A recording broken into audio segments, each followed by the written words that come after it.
12 લાખની છેતરપિંડીના મામલે એફઆઈઆર નોંધાઈ. નડિયાદ જાણીતા સામાજિક આગેવાન સોહેલ વોરા સાથે 7 લોકો સામે નોંધાઈ પોલીસ ફરિયાદ. નડિયાદ ટાઉન પોલીસ મથકે નોંધાઈ પોલીસ ફરિયાદ. સોહેલ ચિસ્તિયાએ નકલી એફિડેટિવ બનાવ્યા. 12 લાખની લેતી દેતીનો મામલો. ચર્ચાતો સવાલ, એફઆઈઆર બાદ હવે શું થશે? રઢુના કિરીટદાન બારોટે નોંધાવી હતી ફરિયાદ. ડીવાયએસપી બાજપેયીએ સમગ્ર મામલે આપી માહિતી.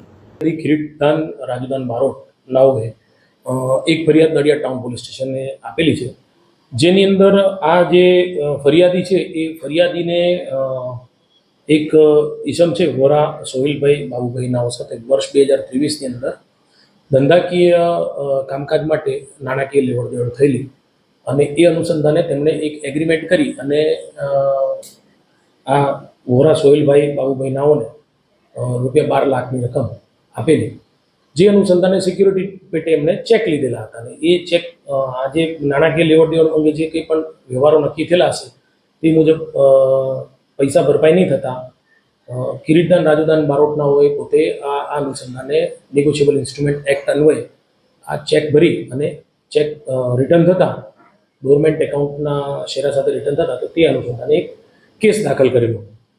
આ કેસ અહીં જ્યારે ખેડા કોર્ટની અંદર જ્યારે ચાલુ હતો તે દરમિયાનમાં આ કામના જે આરોપી નંબર 1 તરીકે દર્શાવેલ છે તે સોહિલભાઈ બાબુભાઈ વોરા નાઓએ ગુજરાત હાઈકોર્ટની અંદર આ અનુસંધાને ક્રોસિંગ પિટિશન ફાઇલ કરેલી, જે ક્રોસિંગ પિટિશનની અંદર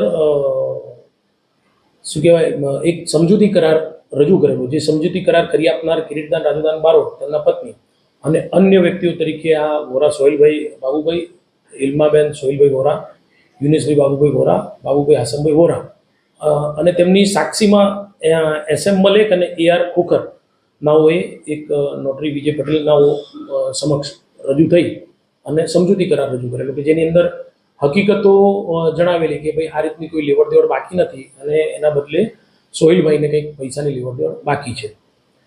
જ્યારે આ ક્રોસિંગ પિટિશન ફાઇલ કર્યા બાદ ગત આ ચોથા મહિનામાં 3જા મહિનાની અંદર એ ક્રોસિંગ પિટિશન વિડ્રો કરવામાં આવેલી. એ અનુસંધાનના કાગળો આ કિરીટદાન રાજદાન બારોટ નાઓએ મેળવેલે તો એમને એ જાણવા મળેલું કે પિટિશનની સાથે જે રજૂ થયેલી જે સમજૂતી કરાર છે, સમજૂતી કરારમાં કિરીટદાનનું અને તેમના પત્નીના ફોટા ચોંટાડી અને ખોટી સહીઓ કરેલી છે, જેથી કિરીટદાને આ સંપૂર્ણ જે સમજૂતી કરાર છે એક બોગસ દસ્તાવેજ ઊભો કરી અને એ દસ્તાવેજનો ઉપયોગ કરેલ હોય એ ઉપયોગ કરી અને તે અનુસંધાને ન્યાયિક પ્રક્રિયામાં પણ એનો ઉપયોગ થયેલો હોય એક ફરિયાદ આપેલી છે. BNSની કલમ 336(3), 338, 340(2) અને 61A અન્વયે પોલીસે ગુનો દાખલ કરી અને આની વધુ તપાસ આરંભેલી છે. આ કામે અસલ દસ્તાવેજો પણ પોલીસ કબજે લેશે, કબજે લઈ જરૂરી FSL પરીક્ષણ કરાવશે, હસ્તાક્ષરના જે અભિપ્રાય મેળવવાનો હશે તે અને આ અન્વયે જે છે એ કુલ 7 વ્યક્તિઓ વિરુદ્ધમાં ફરિયાદ આપેલી છે. એ તમામના જે રૂલ છે તે બાબતે ચકાસણી કરી અને પોલીસ સંપૂર્ણ ન્યાય કાર્યવાહી કરશે. એવું છે કે સોહિલ ચિસ્તિયાને 12 લાખ રૂપિયા મેં ઉછીને આપ્યા હતા. પછી એ ભાઈ મને ચેક આવ્યા, ચેક એના બાઉન્સ થયા અને મેં ખેડા કોર્ટમાં એની ફરિયાદ કરી.